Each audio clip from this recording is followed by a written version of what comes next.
Hey guys, my name is Jordan Harris, and welcome back to YouTube. And let me recite this quote for you if you recognize this. Everything the light touches is our kingdom. It's the Lion King, and I'm just going to shorten this video analyzing the 2019 Lion King movie.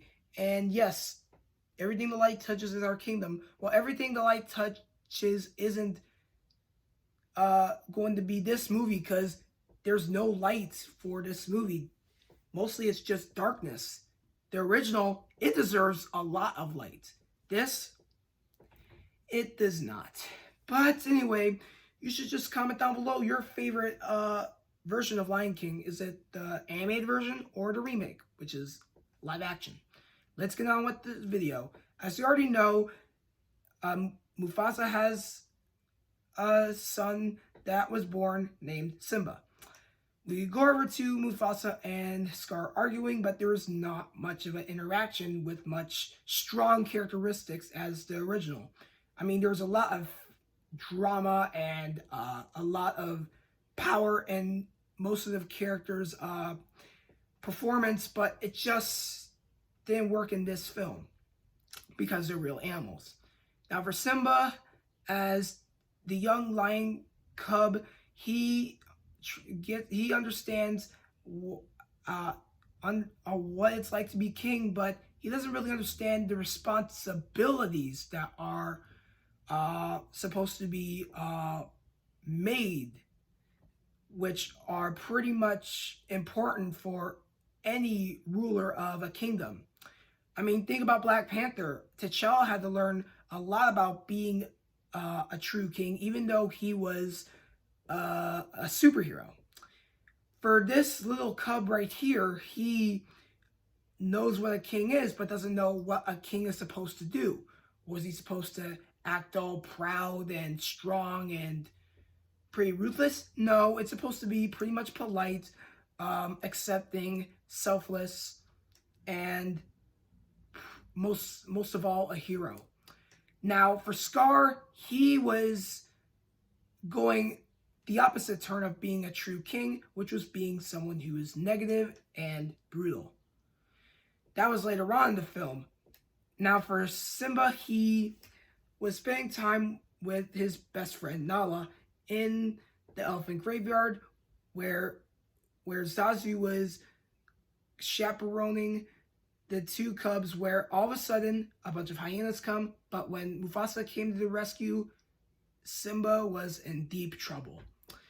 They had to talk about being brave and how it's important to not always feel brave when you're in a super dangerous situation where the hyenas were going to attack Simba and Nala.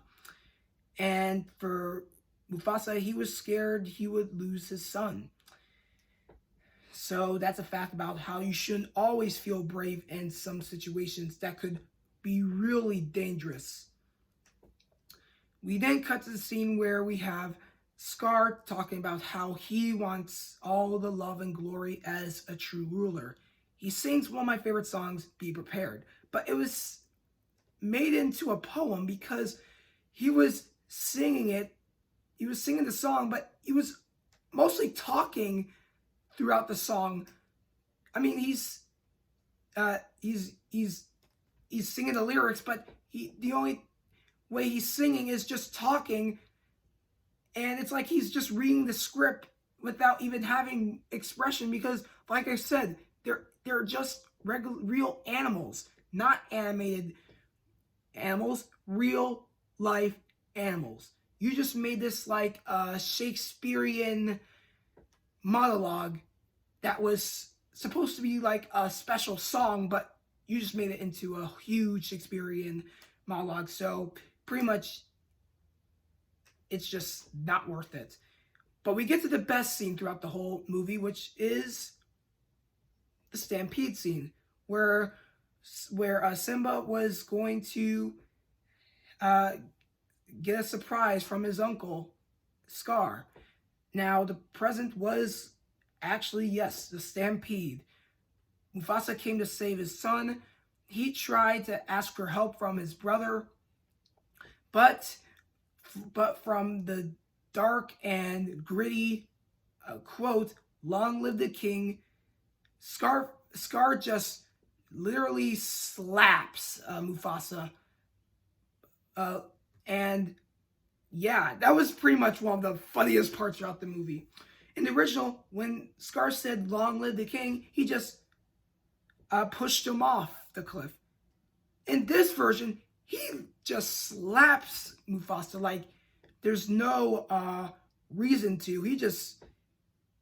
It's like he's always wanted to do this since he was a young cub, which is pretty understandable because he was never I guess he was never really Mufasa's brother, don't you think? Because, well, he could be adopted. He may have been adopted. So yeah, I guess that's why he slapped him, because of how much he has been put up with his own uh,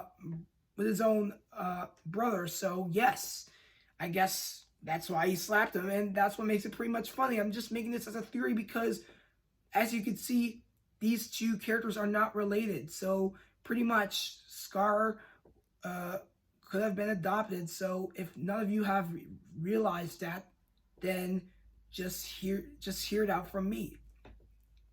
But anyway, the part where he slapped Mufasa, hilarious. Can't get that out of my head. Please make it into a meme. For Simba, he finds his father dead, and Scar tells Simba to run away and never return. Simba hangs out with Timon and Pumbaa. He eats bugs with them, then grows up as an adult, and starts realizing that there's no worries. And we do get to the song Hakuna Matata. The adult Simba was voiced by Donald Glover, and the voice of adult Nala was voiced by Beyonce. Now we get to the song Can You Feel the Love Tonight, but it's not even nighttime because it's like during the afternoon. Then Simba tells Nala that he can't come back to the homeland because, as you already know, Scar told Simba to run away and never return.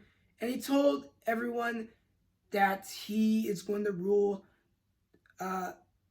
the area because he lied about Simba's death, and he said that Mufasa died, but never told them that he was the one who caused the tragic death. Nala tries to tell Simba that he is the only one to stop Scar, but he just feels like he just says it means no worry. It's no worries, man. Hakuna Matata. So for Simba, he gets upset and starts trying to think about who he is and what he's doing. He's trying to figure out what he's made for. With the help of Rafiki, Rafiki tells Simba that he is the son of Mufasa, but he doesn't really remember any of it because he's been living his life with Timon and Pumbaa. So that's why he's now realizing who he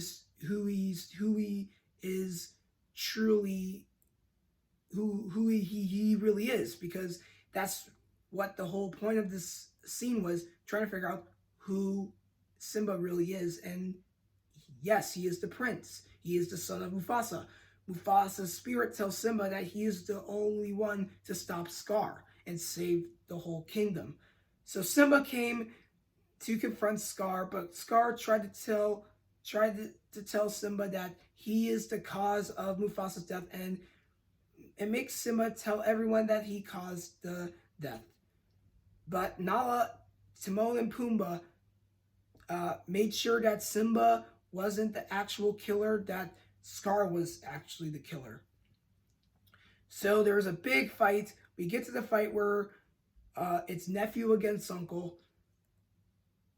Simba pushes